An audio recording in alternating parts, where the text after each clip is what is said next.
Hey, colleagues, welcome back to the office and to our presentation for today. My name is Steve Yoss, and this is Small Business Accounting Shootout Part 1. If you're new to the channel, welcome. And if you've been here before, thank you so much for coming back. In our podcast and presentation, we're starting a new series for today where we're going to be looking at a variety of different accounting solutions specifically to serve the needs of small business. Small business represents a vast majority of businesses here in the United States, from restaurants to transportation companies, manufacturing companies, professional service firms, construction companies, and more. And their needs are, quite frankly, important. And there are a variety of different accounting tools that are out there that can really help make accounting easy, effective, and dare I say, even fun for these types of organizations. Now, the good news is in today's environment, you have a lot of different options to choose from. The big boy in the room is Intuit's QuickBooks Online, but there are a ton of other accounting products that are worth looking at as well. From Xero to Wave to Cashew and more, there's something for everybody. In our series today, we're going to identify some of the major concerns with respect to choosing an accounting tool, understanding the landscape of where these different tools fit in. Specifically, we're going to try to understand what exactly is the entry-level startup market, what is the mid-market, what is the enterprise market, and where your organization might fit in. There's lots of different tools at every step of the way, and through the use of my good accounting pyramid, we'll get a sense of where these different products fit in with each other. We're going to talk through, for example, the key demographics and the characteristics of these different accounting products, how we make a decision, what particular pitfalls we should be avoiding, and more. In this particular series, we'll also be discussing a variety of these different tools. Today, we're just going to lay the groundwork to give you enough understanding to make a good decision and just to know what questions you need to ask just to get started. All that and more. So before we get started today, I do want to remind you that our podcast, as with all CPE Today podcasts, are eligible for CPE credit.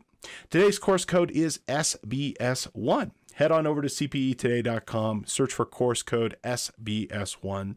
And if you're listening to this after the fact, you can take a quick, short 5-question quiz and earn a credit for today's class. You'll be well on your way to maintaining your professional licensing. And besides this particular podcast, we have courses on a wide range of topics, including accounting, audit, personal development, Excel training, you name it, we've got it. Everything you need to be effective in your career. We're going to go ahead and get started right here. I will join you towards the end of our presentation for 3 quick review questions, and then we'll wrap up and get you on your way. Thank you so much for being here, and enjoy our presentation for today. Keith writes in, just a general update. Certainly, we'll keep that in mind as well. Okay, Meredith, interested in learning advanced features of QBO Accountant? Sure, I'll mention some of my favorite features of QBO Accountant. The QBOA program, if you're not familiar with it, is the best way to experience the accountant's edition of QuickBooks. It does give some additional features that we should know. I'll point out a few of those as well. Michelle writes in, alternative for QuickBooks for clients. Absolutely. Daniel, we want to offer CAS to some of our clients, okay? And we want to find cloud-based with some of our payroll solution that limits our involvement in payroll. Absolutely. Dan, I'll just skip ahead. I don't believe it's covered in this presentation. My personal recommendation for payroll services from a professional accounting practice would definitely be Payroll Relief from Accountants World. And that is a really cool solution with respect to minimizing your specific involvement with payroll operations. So definitely check that out from Accountants World. And the cool thing about Accountants World is they only work with firms. So you're never going to have run into an instance where the software company is competing against you. Lee writes in, what about cost? QBO is continuing to raise this cost. Is there anything more cost effective? There are a couple free options, including Cashew, for example, and I think Wave might be free as well. But when it comes to power and feature of the free solutions, I'm sorry to report that nothing really kind of comes close to the paid options. Although another option you might want to consider would be Xero. Xero is more cost effective than QBO, but in my opinion, for overall feature and function, QBO is still our overall best choice. Okay, Anita writes in, we're not ready to move from our ERP quite yet, looking for a workflow approval solution to use when we can move to a new accounting package with an integrated workflow. Okay, cool. I'll keep that in mind. Glenn writes in, I'm interested in your perspective on managed IT services and how to get our managed IT staff up to speed and helping us dive into CAS projects and interact with our other apps. Or is there something that we as CPAs can dive into to figure out how to teach our own clients? Okay. Managed IT services. Okay, I'll keep that in mind. Someone I would reach out to, Glenn, a colleague and a mentor of mine would be Randy Johnston, one of the other K2 instructors who's run a managed IT company for years, specifically focusing on the needs of accounting practices. He would be, in my opinion, probably the overall best solution and person to speak to. So I just went ahead and shared with that his email with you as well, and I'll keep that in mind as we talk. Okay, Peggy, want to moving away from QBO? Sure, keep that in mind. Okay, Simon writes in, is hosted QuickBooks such as QBox a better alternative to QuickBooks Desktop? We'd like efficiency to use compared to other cloud providers. Okay, continue to evolve, very inefficient. Okay, I'll keep that in mind, Simon.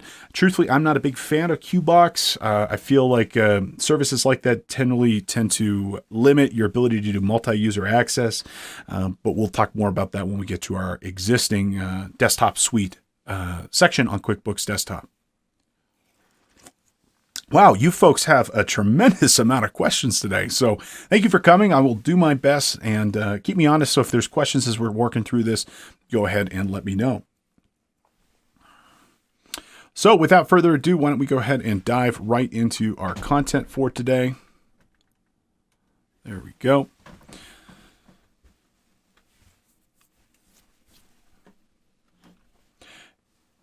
We're going to start our discussion with an overview of the small business accounting landscape. And the intention of this is to kind of give you some key demographics and characteristics so that you can maybe identify where your organization and where your business fits in the context of the larger ecosystem and throughout the economy. Now, there is no real firm definition for small business or mid-sized business. It varies depending on industry. It varies depending on country. I have my own personal definition of it, versus other folks. I tend to think of, for example, small business really kind of being under 25 employees. I tend to think of the mid-market being more than 25, more than 50. But, if you look at kind of the bigger definitions of it, really anything under than I think it's like $10 million is really kind of considered a small business, and under 100 employees is considered a small business. Although I know plenty of businesses with way more than that are actually pretty small, and I know plenty of businesses that are smaller than that are actually really complex. I would say when we're kind of determining small and mid-tier, we shouldn't necessarily consider revenue to be our only driver, but rather employees are a pretty good way of reflecting upon that, as well as complexity of accounting.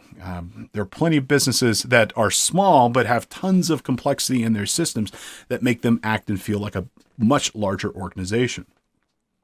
So, yet businesses possess certain characteristics and demographic factors that affect the business management in their market. So we've got some information here from the SBA kind of defining what their perspective is for small business.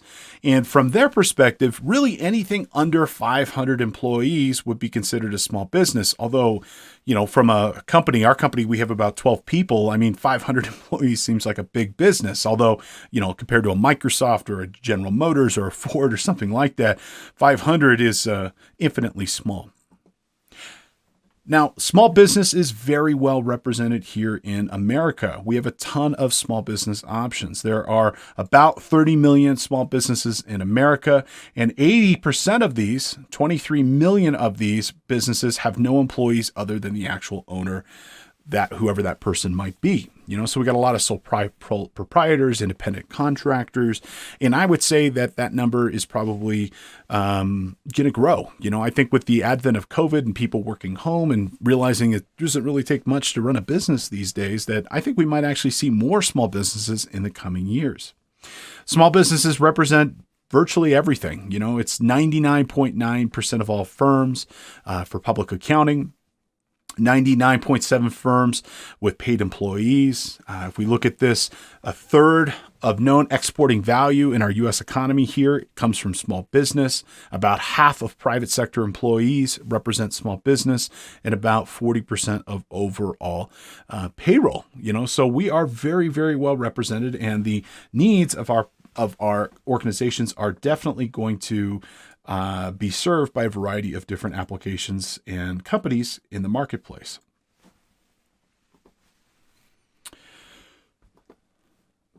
So only about a third of small businesses are in it for the long haul. So about 2/3 of small businesses don't make it past the 10-year mark. Only about a third actually do. For my business, I feel very proud of that. I just entered into our 12th year of being in business. So I feel like I've kind of made it across that great divide. Now, some that do not survive at least 10 years often exit, not under horrible terms. Maybe they get acquired, but that doesn't necessarily mean that they failed. And it could also mean that the owner maybe moved on to a different opportunity. But small businesses kind of have a lifespan. And where I think that's important to know is in the context of our client relationships for firms. I read a report once, and I'm sure this number is no longer accurate, but I read a report once from the AICPA that said the average tenure of a client to a public accounting practice was 7 years. So if you have a client that's made it longer than 7 years, well, that's a pretty good thing. And these were business clients, by the way, not tax returns. So I think that's pretty common in terms of, people only make it about 7 to 10 years, and then something happens. They change their business, they move on, they go to work somewhere else, they sell it, it folds, whatever. But you should plan that into your firm operations. You should essentially plan for attrition and for your clients to come and go. In our company, we focus on policy, procedure, standardization. Obviously we have our big clients, we have our small clients, we have our clients that we need to definitely give the TLC and care and attention to, but it's more important for the firm to maintain operations rather than one specific client. I try to not create a concentration risk with our revenue so that we're not dependent on a single client. In the event that they go out of business, it would negatively affect our operations. And I would encourage you to do the same. About 30% of small businesses in America are minority owned, and I've got some breakdown here for those specific demographics. And about 15% are owned by immigrants, first generation, which I think is just truly incredible. And of the immigrant-owned businesses, we can see that about 30% of those are in the hospitality industry, whether they be accommodations or food services, and about 30% are also in transportation and in warehouse. But I truly think it's incredible that that you can come to this country and that you can be able to open a business. That is kind of an exception compared to most countries out there in the world. A lot of places it's not that simple and it's not that easy. And sometimes maybe we lose track of that in our country, but it's incredible that we do have the opportunity to be able to do that. Now, if we look at the ownership of these businesses, well, ownership is kind of an interesting thing. We see a lot of people working in small business, but the ownership is pretty reflective of a certain class of people. Generally, we're looking at people who are older. Generally, if you've owned a business, your odds of continuing to own another business at some point are pretty high.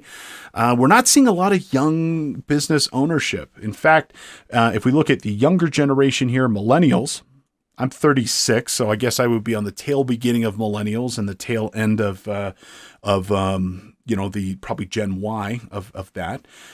It's kind of sad. I mean, it really disappoints me when I think and I look across my friends. I'm thinking about my maybe 10 closest friends. Maybe only one other person is a business owner.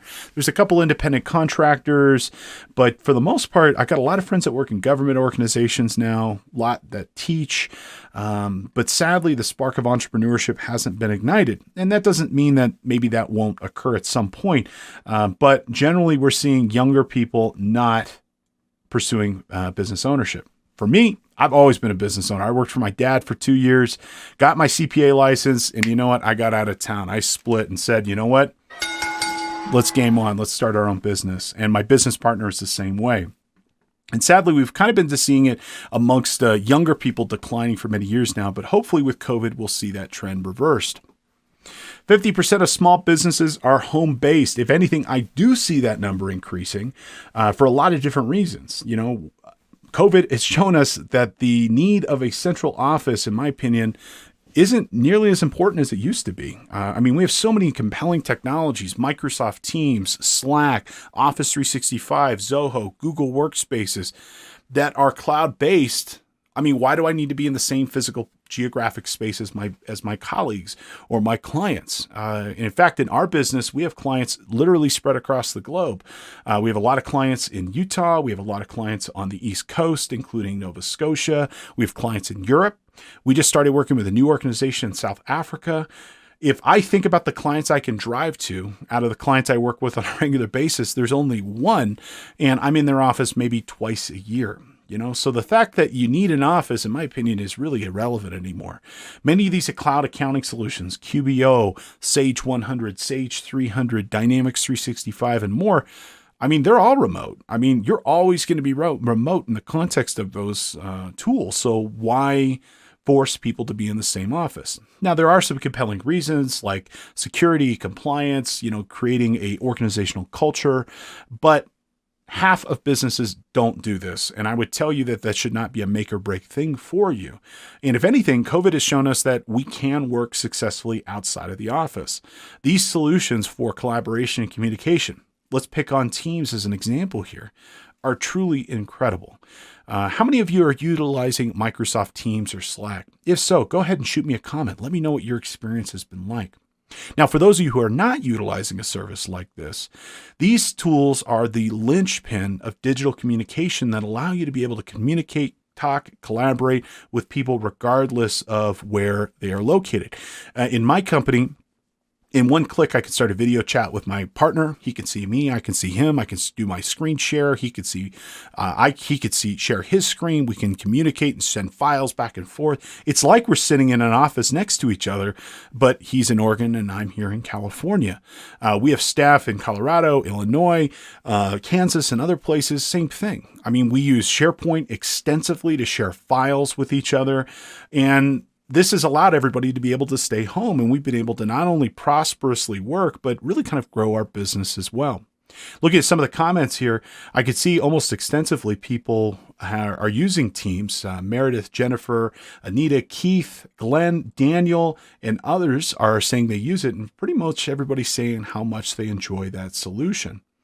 What I will say, if you are a Microsoft 365 subscriber utilizing either their small business or their enterprise plan, it's probably the best tool out there. The fact that it integrates in so well with the ecosystem of 365 products, in my opinion, just makes it the absolute linchpin of communication. It answers the question of how do we communicate, how do we work, how do we share files, and overall, it's a really compelling tool. If you're interested in using Teams more effectively, check out the CP Today podcast. We have a podcast coming up shortly about the 10 Teams features you can't afford to not know about and not know how to use. So please don't be afraid of utilizing your home for work. And many small practitioners, they use their home office extensively as the way to be able to meet with clients. And if everybody is working from home due to COVID at the moment, why not work from home yourself? You could still get together in person, maybe at a restaurant or something for client building activities. But I'll tell you what, for the transactional level stuff, when I just need to know, hey, what's your current receivables level? Or I need to close out your books and do a reconciliation or something like that. With respect to working now, you're going to be doing it all remotely to begin with. Alrighty. So about 2.5% of businesses overall have no employees, are franchises. So we do see some franchise business here, and about 5.3% of small businesses with employees are franchised. The vast majority are, let's just call them more true blue classes. Now, let's go ahead and take a look at the ecosystem of different products that are out there. Now, I can't claim credit to have created this large of a diagram here. This was created by my friends and colleagues, Brian Tankersley and Randy Johnston. But this is the cloud accounting versus traditional accounting pyramid of solutions. Okay. And what this graphic shows us is that it shows us all the different products and kind of where they fit in with the SBA's definition for businesses and business size. Now, there's a way you need to be able to read this bad boy. Okay. On the left-hand side here, these are going to be your cloud-based solutions. So these are going to be your QuickBooks Online, your Dynamics 365, and more. Okay. And on the right-hand side, this is where you're going to see your on-premise solutions. Now, the big definition between these. Cloud stuff runs on the internet, 100% browser-based. They might have a mobile app that you can utilize, but it is not software that you will download and install inside your organization. It's going to be something that you just operate and work with on your mobile phone or through Edge or Chrome or something like that. Versus your on-premise, this could also look and feel like it's cloud, like in the sense like your end users are utilizing their browser to interact with it, but you yourself or your organization, to be more succinct, are going to be responsible for installing this either on a network server or on a on-premise data center for your company. There are advantages to both. There are disadvantages to both. There are products that really kind of at every step of the actual pyramid. There's stuff from entry level and micro businesses all the way up to enterprise and really kind of everywhere in between. Now, if we look at let's go ahead and start from the top and work our way down. So our enterprise level products, these are going to be your big solutions. This is what you're going to see running at Coca-Cola, Microsoft, or kind of any larger business, especially global businesses that we see operating today.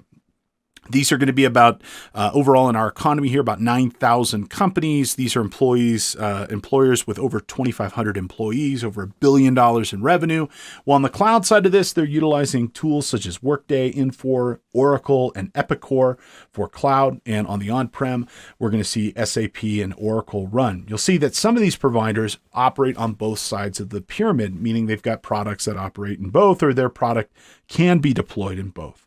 Now, when it comes to truly big, in my opinion, there's really only two. There's SAP and Oracle. These are massive systems. You would never see these implemented in anything other than the absolute biggest of big municipalities, Fortune 500, organizations that have extreme complexity in their systems, typically publicly owned organizations, as well as government agencies are going to be the ones that run this.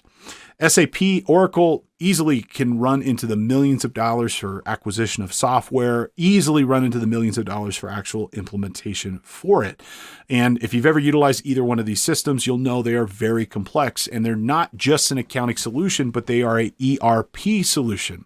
ERP is a term that we use for enterprise to describe large company-based software. ERP stands for Enterprise Resource Planning. And with Enterprise Resource Planning, what we are looking at is a business operating system. And it'll often manage everything regarding the accounts payable, accounts receivable, customers, invoicing, payroll, HR, everything in between. I mean, if you think about it, if you're, again, like a Ford Motor Company, I mean, you've got offices and plants and factories all over the world. Solutions like this are required to have that level of complexity to support. So enterprise is kind of off on its own. Now over here, we've got our mid-market. Okay, and this is everything from what we consider small mid-market to large mid-market. Your small SMB is about 3.2 million companies. This is anywhere from 5 to 100 employees, anywhere from $1 to $50 million in revenue. And this goes all the way up to 100, all the way up to employers with 500 to 2,500 employees, 250 million to $1 billion. Now, on the cloud-based side of this is going to see probably a lot of friendly names that we're familiar with. For example, Epicor or SAP Business by Design, Acumatica, Dynamics 365, Enact, also a Sage product. All the Sage products for that matter, Sage 100, 350C, you'll see that those are all kind of in that mid-market for cloud. And on the hosted side of this, okay, lots of similar companies, Epicor, Acumatica, Open Systems, Exact, and others are going to be listed right here as well. Notice though, and this kind of blows most people's mind, QuickBooks is down here under your entry level and SMB. QuickBooks is not a very large accounting solution. It's definitely the most ubiquitous. It's definitely the most widespread. Definitely has the biggest footprints of customers and clients, but complicated accounting system it is not.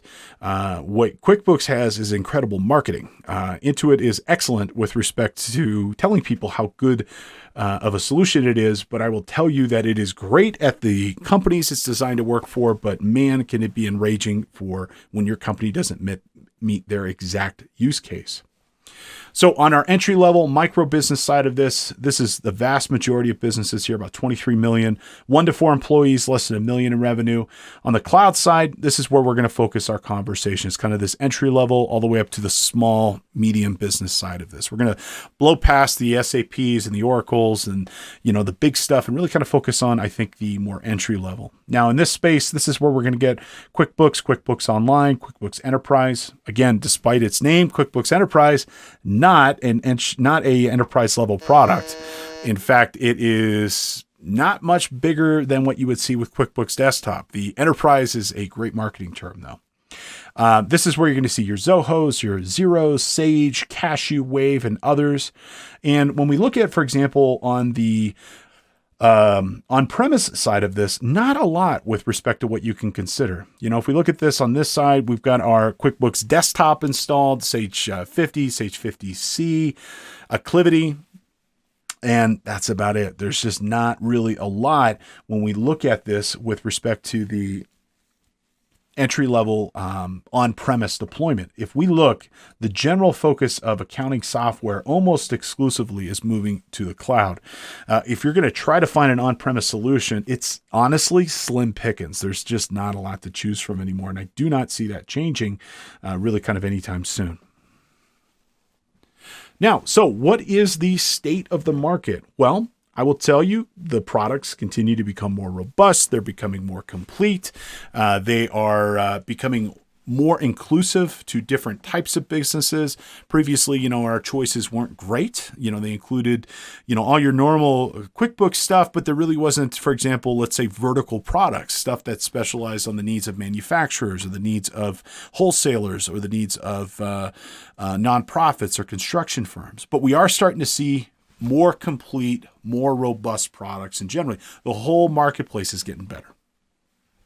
Now, we're also seeing better business software. ERP is becoming a reality for other people. Your Fords, your GMs, your Coca-Colas, they've had ERP solutions forever that run their business operations really well. However, these solutions, again, are millions of dollars to be able to implement, and they're very costly. And not only just in terms of money, but time and opportunity cost. Well, we have a lot more options now for small business where we can have a business operating system. And it's actually easier than ever to build our own business operating system. We can, for example, integrate different products, tools, and services very easily together to try to create our own solution that meets the specific needs of our company, where previously we could not have done that. Now, for example, when we think about building a business, I recommend the best of breed approach. You pick the different applications, the best payroll provider that you like, inventory solution, and you integrate them together rather than trying to pick a suite of applications where it's just one tool, but none of them are really that great, but you pick them because they all talk to each other. Integration's a lot simpler than it used to be. Now, vendors are commonly selling higher end solutions directly to end users. Previously, we used to see, for example, a lot of the higher end or mid-market stuff being sold by what we call VARs or value-added resellers. And VARs are great because they often bring a level of expertise for your specific industry. So there have been, for example, VARs for manufacturers. There have been VARs for nonprofits, that would bring, for example, some knowledge and understanding of your specific marketplace, but they added their own costs on it as well. Well, now, a lot of these manufacturers are selling their own stuff directly. So it's become easier to be able to acquire this on your own without having to go through a whole bunch of hoops. Now, this is being fueled by the fact that the software is actually becoming easier. It's becoming both more complex and easier at the same time. It's becoming more complex in the fact that it does more stuff, but so much of that logic is being done behind the scenes so that you don't even see it. It just happens. It feels like magic in some respects. And so it doesn't take nearly as much to be able to implement as it did even 5 or 10 years ago. 5 or 10 years ago, it would be a lot, with respect to being able to put this in place. You had to, for example, map all these business processes and had to understand the complexity of how they did inventory, and nobody did things the same way. Well, now there's so many good training resources and tools, and a lot of businesses are moving from already from a solution to something else, so we don't have to refigure all that stuff out. So it's becoming a lot easier. Our SaaS-based products are becoming more feature complete. I would say now when you're choosing an accounting solution that SaaS is the rule, not the exception. You know, when it comes to this, as an example here, most of these solutions are going to be cloud-focused first, and if they happen to have an on-premise deployment, well, that's the exception these days. And whenever possible, I would tell you to utilize those SaaS-based tools as much as you can. They're generally going to not only be better, but they're going to be feature-rich, and that price that you're paying is going to include not only the actual licensing for the application itself, but then also the support, the service, the backup, the security that most people and most companies just don't do correctly. There's also a number of third-party solutions that are still needed. So reporting, tax compliance. Let's take a good one. Payroll as well as sales tax. It is so easy to get both of those things wrong. And increasingly, our businesses are operating in multiple states. I file payroll tax returns in 5 states. I file payroll tax returns in California, Oregon, Illinois, Colorado, and Kansas now. Okay. Often there are quarterlies, certainly with all of these, plus the federal returns. I, for my business, am now filing let's say anywhere from 25 to 30 payroll tax returns a year. Your accounting solution is, to be able to do this manually would be impossible. But utilizing services like Payroll Relief or utilizing other managed service providers, we use a company called SDP, Southland Data Processing, to do this. It's becoming a lot easier. Not only, for example, managing my payroll tax compliance, but also managing all my HR compliance too. I couldn't do this without great software. Sales tax compliance. Increasingly, we're working with companies and clients and customers globally. Well, due to the Supreme Court action, Wayfair versus the state of South Dakota, guess what? You now have sales tax compliance in wherever you happen to have an economic nexus. The fact that you might not have a physical nexus doesn't matter. In the state of California, as an example, you do any business here, for the most part, more than just about this much, you're going to have to be subject to sales tax here in the state of California. And you're going to have to file a sales tax return. How the heck are you supposed to do that? There are 720 jurisdictions in the state of California with different rates. And on top of that, you got different rates depending on what you're selling. And some of these laws are crazy. I could tell you from the continuing education perspective, if we do a conference in Seattle, guess what we base our sales tax on? I'm not kidding you. We base it off the value of the paper that's in the book. And if we don't give you a book, then we don't have to pay sales tax on it. But how the heck are you supposed to know this? But thankfully there's solutions like TaxJar and TaxCaddy, and probably the overall best solution is Alavera's AvaTax product that not only can help you ensure that you're charging the right tax, but there's someone you can call that you can ask these questions to and say, hey, what am I supposed to do for Monroe County, Ohio? Or how am I supposed to tax this correctly for, Monterey County, California? These solutions can plug into your accounting package. And I'll show you some examples of these when we look at some of these accounting tools here in a little bit that will calculate this for you automatically, ensuring that you're meeting your compliance requirements. And compliance, that's the third arm of all this now. Compliance requirements are only going up. Reporting requirements are only going up. And if you don't have a good accounting solution that can essentially manage this, yes, you might be making money, but those regulatory agencies are going to come after you at some point and send you a letter, and you're going to have to be able to justify what you're doing. So we want accounting solutions that support the ability to bring in third-party stuff, whether they be for reporting. Maybe we're looking at solutions like Power BI, or one of my personal favorite reporting tools, MyDBR, or budgeting purposes, business intelligence purposes, compliance purposes, and more. Now, how do you want to make a decision on this? Well, the business needs are still paramount. What I would tell you is you need to objectively think about your business and what you are going to do and how you're going to go ahead and do it. The specific needs of the company will be what you're going to want to think through with respect to creating your plan for implementing a solution choosing a solution, then ultimately implementing it. Certain things are going to be absolutely must have to be there. Other things, for example, are going to be nice to have, and it would be cool if it were there, but they're not going to make or break. If I can give you one bit of advice as you're starting to think through your requirements, is that do not make everything a absolute must-have feature or function. That often will kill a project. If you were to think of, let's say you had 25 things on your list that you needed. Okay, only about maybe 5 of those are critical business requirements that they absolutely have to be there to support the specific operations of the company. An example of this would be like, well, it has to have a general ledger, it has to have accounts payable, it has to have accounts receivable, things of this nature. Realize, though, that some functions might be best served outside of the accounting package. A good example of this is payroll. I do not do payroll in my accounting package. Why? Mostly because I told you I got to file payroll tax returns in 5 states. Well, what I do is that I journal that stuff in. And if I need the detail, I go to SDP and I run the necessary reports to do what I want. But certain features and functions, depending on the needs of the organization, may or may not be make or break functions.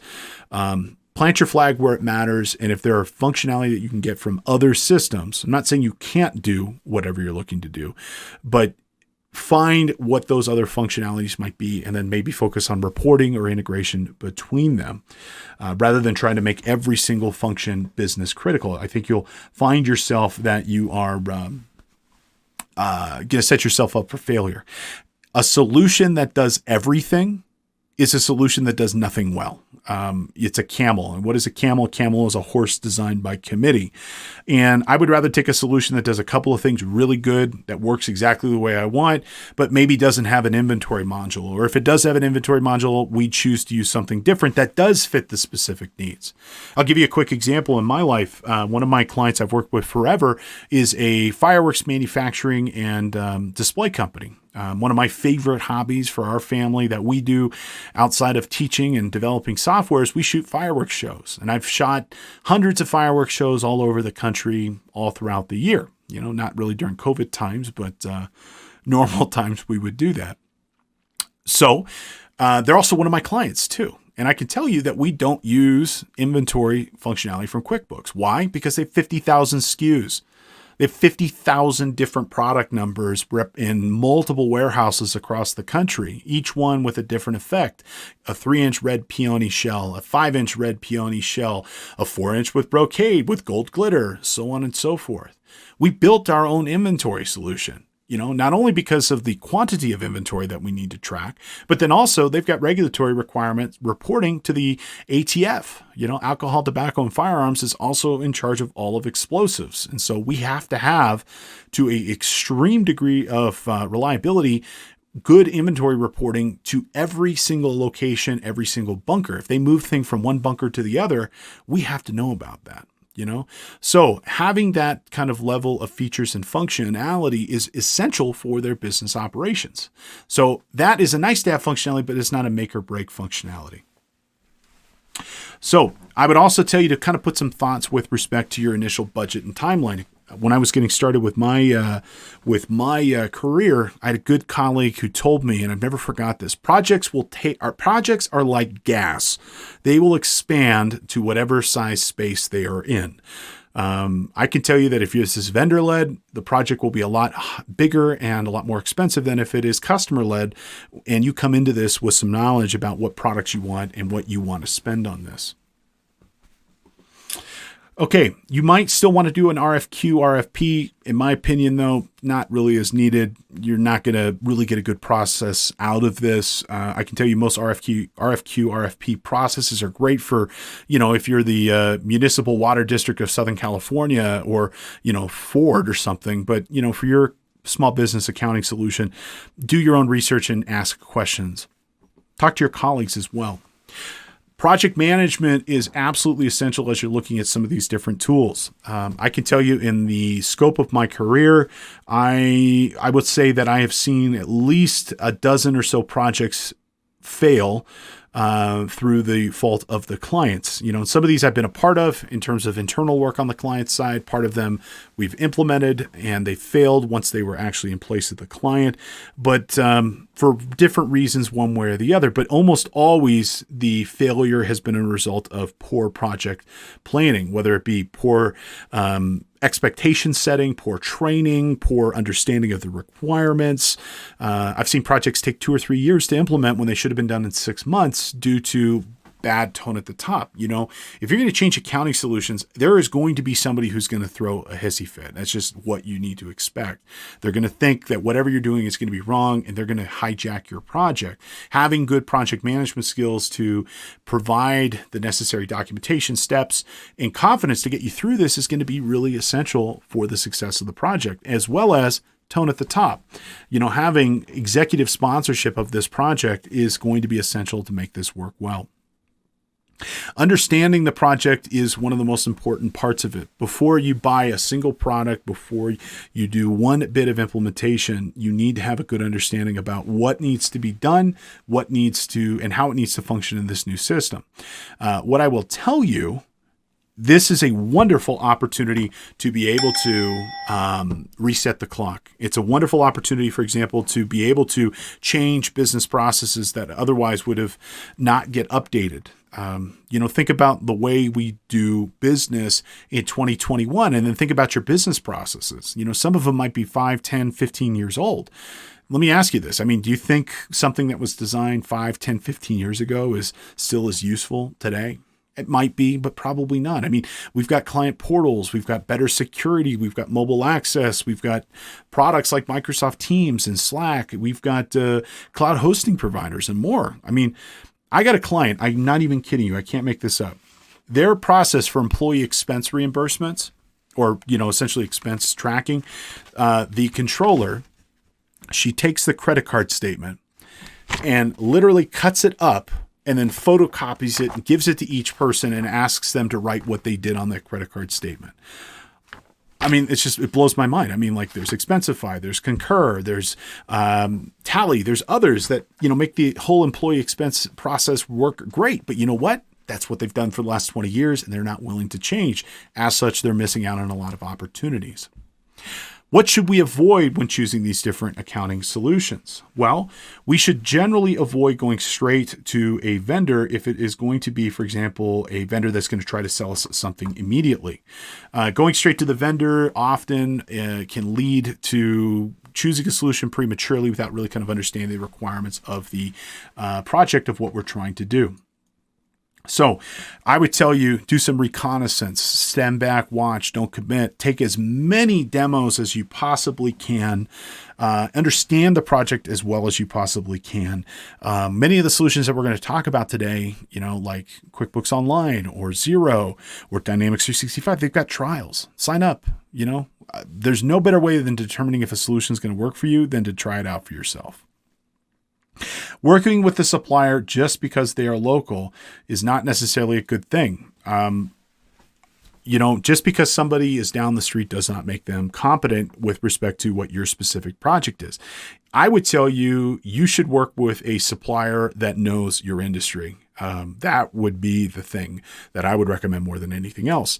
If they have experience and competency in your industry, that is worth more than anything. And the fact that they're not in your time zone doesn't really matter. There's a client I've worked with for years as a partner with. They are the absolute best when it comes to nonprofit accounting. I've worked with a lot of different companies. They do a ton of different work, but they know nonprofit better than anybody, and the fact that they're in Denver makes no difference to me. We can still talk and communicate and collaborate just like we're in the same office using Zoom, Teams, and stuff like that. Avoid choosing brand names because they're safe. There's this old adage, nobody got fired for buying IBM. Well, I'm going to tell you that just because they're a big brand doesn't necessarily mean that they are good. There's another solution I've worked with also in the nonprofit space. It's been around forever. A lot of nonprofits, big nonprofits use it, but it hasn't really updated in 25 years. Newer technology often is more compelling. It's got better features, functions, and maybe even at a better price point. So I would tell you, don't necessarily just buy something just because it's big. Doing what everybody else is doing. Okay. Well, the best way to make a bad decision is just to, follow the herd without really kind of doing your own due diligence and thinking. Earlier in my career, I implemented a solution. It was the big solution everybody used, and I thought it'd be great because it was already being used by our largest competitor, and it was a miserable failure. It was way bigger than what the company needed. It was way more complex than what the company wanted. And more importantly, the company did not have a very savvy workforce. So this solution wasn't for them because it really required a much higher degree of competency with respect to the technology. So be careful about what other people are doing. I will tell you that in 2021, it has never been a better time to build your own intellectual property, to build your own technology. I mean, you can build stuff to run your business now for a fraction of what it cost 5 to 10 years ago. And I'm not just saying that because that's what we do for a living. I mean, and what our company does. I mean, it's actually pretty easy to build software to meet the specific needs of the company, allowing the operating system of this company to work the way the company wants to operate. When you choose a big box solution, you have to work the way that big box solution works. You cannot bend Dynamics 365 to the will of your organization. You can't force QuickBooks to change accounting methods. It doesn't work that way. So if you have certain complexity, having your own solution gives you that kind of freedom to be able to choose your own path. Not running your own numbers and budget. Again, gas will expand to the size of room it's in. Find out what you want to spend. Find your own budget. Now, right size it. I've worked with plenty of clients that have Ferrari taste, but they're on a Pinto budget. They want to drink Dom Perignon, but they can only afford Budweiser. But you'll at least know and be able to get the best value for your investment, your best ROI. Avoid cloud solutions where exit costs are not understood and that you can't get your data out. I've unfortunately seen providers that will do vendor lock-in, which to me is really not great, but I do understand it in some respects, and I'll explain in a second. You want to be able to ask, like, what's going to happen if this doesn't work out? Can I get my data back? Do you give us a database export, or do I have to run everything through reports? I don't know. Now, some applications are designed with what we call multi-tenant. QuickBooks Online is a good example of this. It's a multi-tenant application, meaning there are multiple companies running on a single instance. Their data is segmented, so it's not the same data. Well, it is the same database, but it's not like you can see the other company's data. But there's no way for QuickBooks to be able to segment just your one company from all the other companies operating there. So if you need to leave, you're going to be limited to whatever export options are available. You need to understand that before choosing a solution, because there's a chance your project will fail. Welcome back, colleagues. Let's go ahead and have 3 quick review questions and then wrap up for the day. Our first question: what percentage of small businesses have employees other than the owner themselves? So thinking about it, out of small businesses, an overwhelming percentage of them are sole proprietors, meaning, it's just on their own most of the time, maybe, a small staff with them, but most of the time, really small businesses are just the owner themselves. They're self-employed. Only a small percentage of business actually grow beyond that initial owner themselves being employed. So what is it? Well, is it 25%? Nope, I don't think it's that. Is it 80%? No, that's way, way, way too high. Likewise, 75%. It's about a fifth. About 20% of small businesses will have an employee other than the owner. So it's not a big characteristic of most businesses. Most small businesses are just the owner themselves. All right, question number 2. Which of the following statements is true about small business accounting solutions in general? So just broadly speaking. Is it increasingly small business accounting solutions are cloud-based? Absolutely. As I've said many times, cloud is the rule, not the exception. You should actively be looking for solutions that are cloud-based rather than traditional or in on-prem. Cloud is easier, it's faster, it's worldwide deployable, it's scalable, and in a lot of respects, it's even more cost-effective. Okay, small business solutions often partner with other solutions. Yeah, that could be true too. Often with respect to smaller solutions, they're not going to have everything under the sun to suit the needs of your organization. So often they have to integrate or share with other organizations' applications in order to be able to provide a full comprehensive list of functionality to the organization. So it's not uncommon, for example, to find partners with other solutions.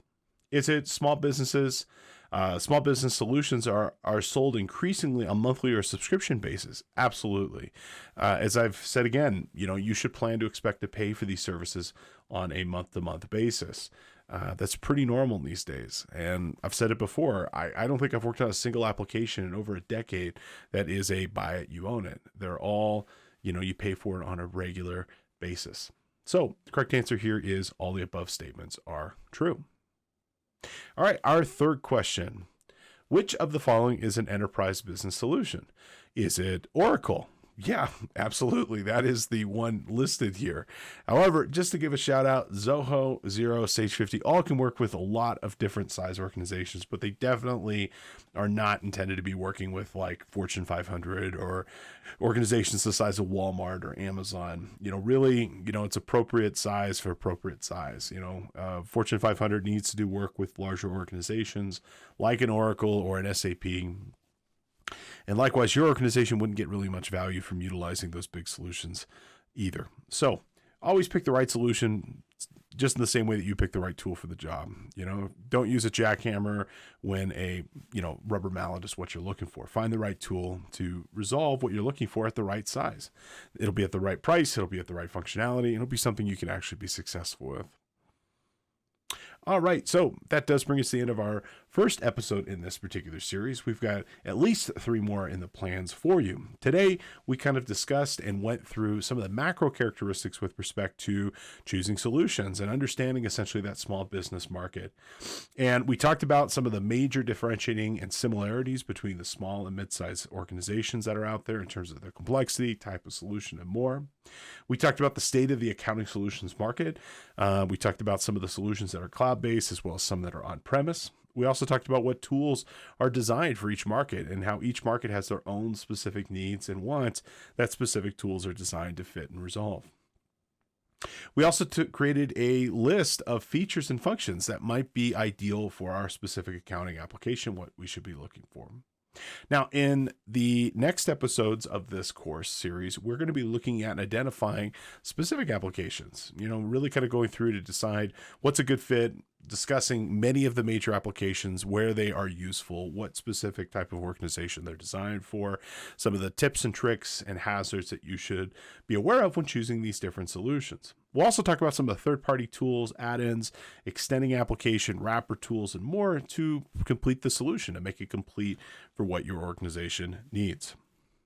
Now, before you go, I do want to remind you again, if you watched or listened up to this point, guess what? You can get a credit for your participation today. If you're watching after the fact through YouTube or Facebook or wherever you happen to be receiving media, guess what? You can go and get a credit for today's class. It's super simple. Head on over to cpetoday.com. Today's course code is SBS1. You put that code in, you'll find that course, you'll take a short 5-question quiz, and you're well on your way to maintaining your license. In addition to our podcast today, we have courses on a wide range of topics, everything we think you need to be effective and powerful in your career. So if you're a working professional and you're learning on the go, maybe a podcast's the way for you, or maybe check out one of our webinars and attend and ask questions live and in person. If you enjoyed our content today, please consider reaching out and connecting with us on social media. You can find us virtually everywhere at CPE Today, including Facebook, YouTube, Twitter, Instagram, and more. We'd love nothing more for you to drop a comment and let us know what you think. You can also subscribe to us, which really helps build the channel and helps help other people find out about our content. You can subscribe wherever you happen to get your content, including Apple Podcasts, Spotify, SoundCloud, and others. We'd love for you to leave us a review. Let us know what you think of today's content and course.